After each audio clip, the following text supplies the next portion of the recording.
Matter over होता लग रहा है मुंबई इंडियंस के लिए दोस्तों, क्योंकि आज जब मुंबई ने 243 बनाया पहली बैटिंग करके, तो मुझे लगा आज तो ये जीत ही जाएंगे। और जो हम एक टर्न अराउंड की बात करते हैं ना मुंबई इंडियंस के सीजन्स की, क्योंकि इतनी बार हुआ है कि मुंबई ने इतना स्लो स्टार्ट किया है, 6 में से 1 विन, 5 में से 1 विन, शुरू के 4 मैच हार गए और उसके बाद एक विनिंग स्ट्रीक पे जाते हैं और प्लेऑफ के लिए क्वालिफाई कर जाते हैं। लेकिन उस स्ट्रीक की शुरुआत कहीं ना कहीं तो होती है। अब देखिए, एक हाफ ऑफ द सीजन खत्म हो चुका है, मतलब आज 8वां मैच खेला है मुंबई इंडियंस ने अपना, और 7 मैच के बाद आप एक्सपेक्ट करते हैं कि मतलब वो जो आखिरी के 7 मैच होते हैं ना, उसमें से 6 तो जीतते हैं। वो 6 जीत के फिर वो आई थिंक 14 या 16 पॉइंट, जितना भी कट ऑफ होता है उस साल का, उतने पॉइंट पाके वो क्वालिफाई कर लेते हैं। तो मुझे लगा था कि आज उस स्ट्रीक की शुरुआत होगी। मैथमेटिकली तो मुंबई इंडियंस अभी भी हैं इसमें, ऐसा नहीं है कि एलिमिनेट हो गए हैं, बट बहुत ज़्यादा मुश्किल लग रहा है। और उसके कारण क्या है मैं बताता हूँ। देखिए, आज सबसे पहले तो मैं बात करूंगा जो चेंजेस किए, जो टीम सिलेक्शन किए मुंबई इंडियंस ने। I think it was spot on.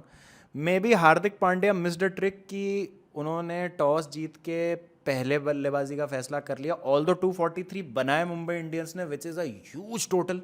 आप कुछ भी कहें, बहुत बड़ा टोटल होता है ये। एक टाइम पे 260 लग रहा था मेरे हिसाब से। थोड़ा सा Sunrisers pulled it back, last के 1-2 ओवर काफ़ी अच्छे डाले उन्होंने। बट द पॉइंट इज कि इतनी ज़्यादा ड्यू थी सेकंड इनिंग्स में। अगर आपने इनिंग्स ब्रेक में देखा हो तो हरभजन सिंह ऐसे रगड़ रहे थे हाथ अपना, और उन्होंने हाथ दिखाया अपना, पूरा हाथ गीला हो गया था। तो जितना मर्जी आप बना ले टोटल ज़्यादा, ड्यू अगर इतनी ज़्यादा आ रही है तो कोई भी गेंदबाज कंट्रोल कर ही नहीं पाएगा। स्पिनर्स के लिए तो बहुत ज़्यादा मुश्किल है, पेसर्स के लिए भी बहुत मुश्किल होता है ड्यू में गेंदबाजी कराना। याद आता है वर्ल्ड कप का सेमीफाइनल, 255 बना के भी आई थिंक 5-6 रन से जीता था भारत वो मैच। मैं बैठा था वानखेड़े स्टेडियम में, मैंने देखा था, मेरी तो सांसें ऊपर नीचे हो गई थी वो मैच देख के। बट द पॉइंट इज कि मुंबई में हमेशा सेकंड बैटिंग करती हुई टीम को ना एडवांटेज रहता है। तो मे बी आप कह सकते हैं, बट अगेन 243 पे आप क्या बोलेंगे कि गलत डिसीजन था बैटिंग करना पहला? मुझे तो नहीं लगता, क्योंकि अगर आप देखें जिस तरह से बैटिंग किया, अगेन टीम सिलेक्शन पे मैं आऊँ तो विल जैक्स को आज खिलाया और बहुत ही ज़बरदस्त गेम रहा विल जैक्स का। 22 गेंदों पे 46 रन उन्होंने बनाए।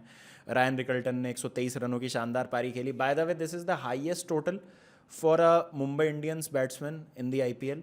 और क्विकेस्ट 100 सनत जयसूर्या का रिकॉर्ड तोड़ा आज रायन रिकल्टन ने, जब उन्होंने 44 गेंदों पे शतक लगाया। तो ऐसा कुछ करना पड़ा, मतलब रिकॉर्ड तोड़ पारी खेलनी पड़ी रायन रिकल्टन को। तो लग रहा था कि मुंबई वर इन द ड्राइविंग सीट, ठीक है। अब उसके बाद आप कहेंगे कि पावर प्ले में 77 बने, उसके बाद अच्छा मोमेंटम कंटिन्यू किया मिडिल ओवर में रायन रिकल्टन ने। हार्दिक पांड्या ने आके एक अच्छी पारी खेली, 15 गेंदों में 31 रन उन्होंने बनाए। लेकिन फिनिश आप कह सकते हैं और बेहतर हो सकती थी। मुंबई इंडियंस के लिए प्रॉब्लम ये है कि जो उनके मेन स्टेज रहे हैं ना इतने समय से, वो स्टेप अप नहीं कर रहे हैं। जो लास्ट सीजन के सबसे वैल्यूएबल प्लेयर थे और हाईएस्ट स्कोरर थे मुंबई इंडियंस के, सूर्य कुमार यादव, उनका फॉर्म तो मतलब ऐसा डिप हो गया। मतलब आज तो प्योर फ्लैट ट्रैक था। आज तो मुझे लगा था कि भाई सूर्या कुछ कर सकते हैं, और अपनी प्रिफर्ड नंबर 3 पोजीशन पे भी आए थे सूर्या। एक अच्छा प्लेटफॉर्म मिल गया था, उसको ही कैरी करना था। बट सूर्या ने उस चीज़ का फ़ायदा नहीं उठाया। तो अगर सूर्य कुमार यादव रिस्पॉन्सिबिलिटी नहीं ले रहे हैं और स्टेप अप नहीं कर रहे हैं, तो बहुत ज़्यादा मुश्किल है ये मुंबई इंडियंस के लिए। लेकिन उसके बावजूद मुझे लगा कि अच्छा टोटल बन गया है। नमनदीर की भी धीमी पारी थी, 17 गेंदों में 22 रन बनाए उन्होंने, वो मूव भी वर्क नहीं किया। मे बी तिलक वर्मा को वहाँ भेजा जा सकता था और फिर हार्दिक पांड्या आके फिनिश कर सकते थे उनके साथ। लेकिन समझ सकता हूँ, नमनदीर ने भी रन बनाए हैं नंबर 3 और 4 पे, तो क्यों उनको ऊपर भेजा जा रहा है। बट तिलक वर्मा मेरे हिसाब से वेस्ट है अगर इतनी नीचे आप उनको भेज रहे हैं ना। तो यहाँ पे मुझे लगता है कि ये 2 टैक्टिकल एरर हुए बैटिंग में मुंबई इंडियंस से। उसके बाद जब शुरू हुई बल्लेबाजी सनराइजर्स हैदराबाद की, अब देखिए जब ऐसा फ्लैट पिच होता है ना, तो आपको ज़्यादा चांसेस तो मिलेंगे नहीं। अब ये बोल देना ना कि नमनदीर ने कैच छोड़ दिया ट्रेविस हेड का, वो मतलब बाउंड्री पे था, जो वो डीप कवर पॉइंट पे खड़े थे और वो वहाँ पे कैच छूट गया उनसे, थोड़ा सा मुझे लगता है ज़्यादती है। बिकॉज वो मिस जंप किया, क्योंकि उन्होंने अपना जो जंप है वो मिस टाइम किया और उनके हाथ के लग के चली गई बॉल। बट ये कहना कि कैच छोड़ा, आई वुड से कि होते हैं कैचेस ऐसे लेवल पे, बट आसान कैच तो नहीं था वो। लेकिन कहीं ना कहीं वो एक मोमेंट था जो आपको ग्रैब करना है, वरना आप मैच में पीछे ही हो जाएंगे। और फिर आई थिंक 92 रन्स बनाए सनराइजर्स हैदराबाद ने अपने पावर प्ले में। और सनराइजर्स की मैं यहाँ तारीफ करना चाहूँगा स्पेशली अभिषेक शर्मा की, क्योंकि अभिषेक शर्मा ने जिस तरह से कमबैक किया है एक फॉर्म में स्लम्प आने के बाद, तो वो दिखाता है कि भाई मेंटली वो कितने स्ट्रांग है। और जैसे लोग उनको स्लॉगर कह रहे थे, रूल आउट कर दिया था बिल्कुल कि भाई इससे तो कुछ नहीं होगा। पिछले आईपीएल में एक सेंचुरी थी, बट वैसा नंबर्स नहीं आए थे अभिषेक शर्मा के जैसे हम उनसे एक्सपेक्ट करते हैं। तो ये आईपीएल बहुत अच्छा जा रहा है, ऑरेंज कैप के दावेदार हैं, बहुत अच्छा खेल रहे हैं अपनी टीम के लिए, मैच विनिंग पारियां खेल रहे हैं। बट आज तो ट्रेविस हेड ने भी अच्छी पारी खेली, तो एक अच्छा प्लेटफॉर्म मिला। अगेन जैसा मैंने कहा कि 92 रन बना दिए 6 ओवर में, तो टोन सेट हो गया था और 244 अगर आपको चेस करना है तो कुछ इसी तरीके की शुरुआत चाहिए होती है। अब देखिए मुंबई इंडियंस के लिए पता है सबसे ज़्यादा प्रॉब्लमेटिक बात क्या हो रही है। बाकी गेंदबाजों को जो मार पड़ रही है वो तो पड़ रही है, जैसे बोल्ट ने 4 ओवर में 41 रन दिए। गिवन द कॉन्टेक्स्ट 4 में 41 तो ठीक है अगर 12 का आपका रिक्वायर्ड रन रेट है। अल्लाह गजनफर ने 2 बहुत important back to back wickets लिए, लेकिन हेनरिक क्लासन ने आके पेला जैसे उनके फिगर्स खराब हो गए। अश्विनी कुमार को बहुत मार पड़ी। हार्दिक पांड्या का स्पेल ठीक था against in the context of the game, 3.4 over में 39 runs. Problem is Jasprit Bumrah को मार पड़ रही है, और जसप्रीत बुमराह के लिए हम क्या कहते हैं कि ये प्लेयर अलग पिच पे खेलता है, अलग ट्रैक पे खेलता है, जितना मर्जी फ्लैट पिच हो फर्क नहीं पड़ता। तो 4 ओवर में 54 रन्स जो पड़े हैं ना जसप्रीत बुमराह को, उसने मैच बिल्कुल मतलब बिल्कुल कॉन्फिडेंस डाउन कर दिया मुंबई इंडियंस का। और जो कैप्टन होता है या जो भी खिलाड़ी होते हैं, जब वो देखते हैं ना कि भाई बुमराह को मार पड़ रही है तो भाई ये मैच खत्म हो गया बिल्कुल। और ऐसा नहीं है कि बुमराह आज कुछ ट्राई नहीं कर रहे थे, शॉर्ट बॉल ट्राई कर रहे थे, स्लोअर बॉल ट्राई कर रहे थे, यॉर्कर डालने की कोशिश कर रहे थे, एग्जीक्यूट ही नहीं हो रही थी। And it was down to the skill of the Sunrisers batsman. Sunriser के बल्लेबाजों के स्किल की तारीफ करनी होगी। आज हेनरिक क्लासन ने एक जो कवर्स के ऊपर से छक्का लगाया है जसप्रीत बुमराह को, शॉट ऑफ द डे था मेरे लिए। तो आपको इन चीज़ों की तारीफ करनी होगी कि सनराइजर्स कितना अच्छे से अपने प्लान्स को एग्जीक्यूट कर रहे हैं। उसके बाद सलिल अरोड़ा ने जैसा फिनिश किया, 10 गेंदों में आके 30 रन बना दिए।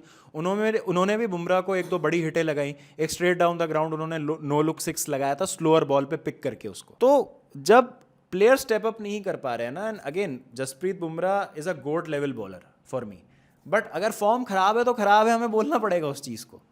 तो बुमराह का स्टेप अप ना करना, सूर्य कुमार यादव का स्टेप अप ना कर पाना, तो ये सब चीजें ना बहुत बड़े प्रॉब्लम स्टेटमेंट्स बन गए मुंबई इंडियंस के लिए। Which brings me to my man of the match. अगर आप देखेंगे ट्रेविस हेड ने 76 रनों की शानदार पारी खेली, क्लासन ने 30 गेंदों में 65 रन बनाए, अभिषेक शर्मा अगेन 45 रन 24 गेंदों में, रायन रिकल्टन ने तो सेंचुरी ही लगा दी, विल जैक्स की बहुत अच्छी पारी थी। हेनरिक क्लासन को मैन ऑफ द मैच मिला है, पर मेरे मैन ऑफ द मैच थे ईशान मलिंगा। ईशान मलिंगा ने 4 ओवर में 29 रन देके 1 विकेट लिया है, और एक ऐसा मैच जहां पे 244 रन का टारगेट आपको मिल रहा है, उसमें आपका गेंदबाज सिर्फ 29 रन कंसीड कर रहा है, तो मेरे ख्याल से उस केस में आपको उनको मैन ऑफ द मैच देना चाहिए। 7.2 की इकोनॉमी जहां पे सब लोग, कोई 13 से पिट रहा है, कोई 16 से पिट रहा है, कोई 15 से पिट रहा है, और आपका जो मेन बॉलर है वो सिर्फ 7 की इकोनॉमी से रन दे रहा है, तो आई फील कि Ishan Malinga should have been considered for man of the match.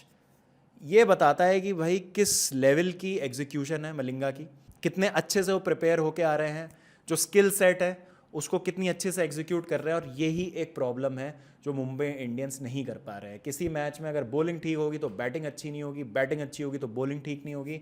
Hardik Pandya की कैप्टनसी, बुमराह को अगेन आपको न्यू बॉल देनी है तो न्यू बॉल दीजिए, क्योंकि उन्होंने गुजरात टाइटंस वाले मैच में जब नई बॉल दी थी बुमराह को तो वहाँ पे उन्होंने अच्छी गेंदबाजी की थी और मैच भी जीता था वो मुंबई इंडियंस ने। तो क्यों उस चीज़ को फॉलो नहीं किया जा रहा है? और क्या ये टीम रिस्पॉन्ड कर भी रही है टू हार्दिक पांड्याज इंस्ट्रक्शंस, और क्या जिस तरह से टीम चाह रही है खेलना वो फ्रीडम उनको मिल रही है? Something is looking of from Mumbai Indians point of view, plus senior players का स्टेप अप ना करना is a huge problem. But on the other and Sunrisers ने जिस तरह से सरप्राइज़ किया है ना भाई, काबिल तारीफ़ है। मैं बहुत ज़्यादा तारीफ़ करूंगा सनराइजर्स की बॉलिंग यूनिट की, एंड स्पेशली जब हम बात करते हैं कि हर्षल पटेल और जयदेव उनाडकट को साइड में रख के यंगस्टर्स पे उन्होंने भरोसा किया है। प्रफुल इंगे, शाकिब हुसैन, ईशान मलिंगा ने रिस्पॉन्सिबिलिटी ली है to be the spare head of this attack.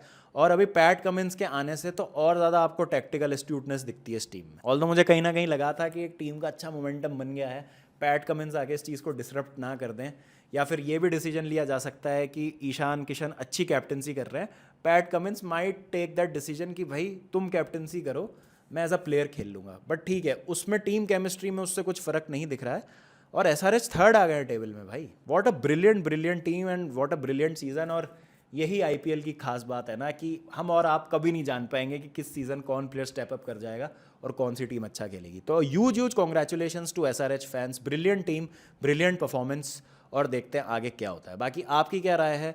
What according to you is going wrong for Mumbai Indians? Let me know in the comment section. बाकी मिलता हूँ आपसे जल्दी, ध्यान रखिए जब तक अपना, टेक केयर एंड पीस।